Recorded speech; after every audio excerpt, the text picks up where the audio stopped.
Revenons sur la masculinité positive. Voilà, c'est quoi ce concept de masculinité positive?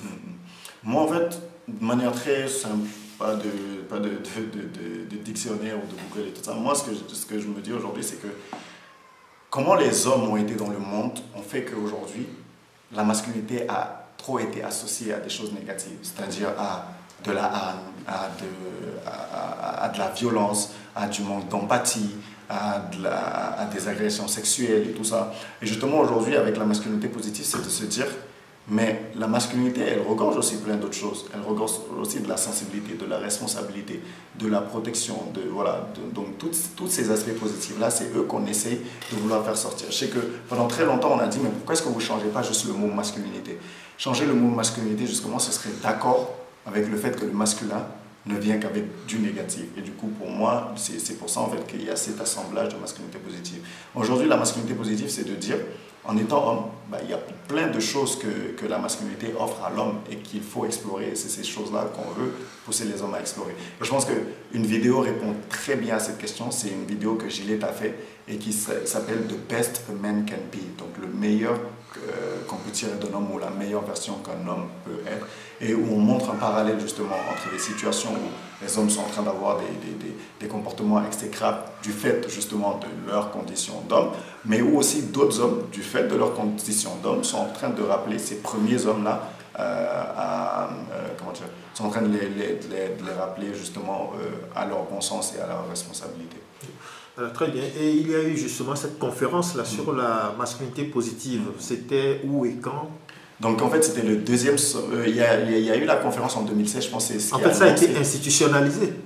Oui, donc il y a deux choses différentes en fait. Donc moi, ce qui a vraiment, je pense, a été un grand tournant de mon engagement, c'était en 2016. Il y avait le sommet de la masculinité positive et de la lutte pour les droits des femmes qui a eu lieu au Kenya, où justement il y a eu plein de jeunes du monde entier, mais plus de l'Afrique et quelques personnes qui venaient du monde entier, qui sont venus partager du coup les bonnes pratiques qu'ils faisaient dans leur pays et les initiatives pour que les uns et les autres puissent s'en inspirer et puissent aller le dupliquer dans leur pays. Et moi, j'ai été particulièrement marqué par une d'elles qui s'appelait Educate Our Boys.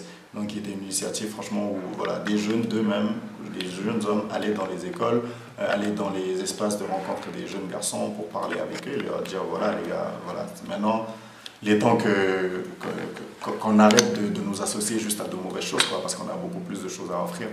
Après, il y a eu également le sommet, qui est un désormais sommet annuel de la masculinité positive, qui est un sommet des chefs d'État, justement, qui prennent des engagements. Et le deuxième a eu lieu à Dakar, justement, l'année passée. Et j'étais allé délivrer, justement, le message que les jeunes ont eu à rédiger et les travaux qui ont été faits pour les chefs d'État. Par rapport à votre engagement, est-ce que vous regardez un peu les sociétés scandinaves, norvégiennes, suédoises, danoises, où il y a aussi le congé de paternité, où l'homme a son 6 mois de congé, où il reste à la maison, il fait tout, il s'occupe du bébé, il fait la cuisine, madame va au boulot. Vous aimeriez que dans nos sociétés, on ait ça comme ça, pour que la femme puisse aussi souffler? Ah oui, bien sûr. Moi, pas plus tard qu'hier, lors d'un webinaire, on en parlait. Parce que ces sociétés scandinaves, comme vous le dites aujourd'hui, ont enlevé les taxes sur les serviettes hygiéniques. Je pense même qu'ils sont en distribution gratuite à certains points clés et tout ça. Comme vous parlez, le congé paternité, c'est quelque chose dont on ne parle pas souvent. Mais pour moi, même avant d'arriver au congé paternité, il faudrait également que les hommes prennent conscience de leur rôle dans le mariage et dans cette question de paternité. Parce qu'il ne faut pas que quelqu'un bénéficie de 6 mois pour aller s'asseoir, plier les pieds, ne pas faire, lorsque le bébé pleure, dire oui, mais vas-y, c'est toi qui connais, c'est toi qui sais.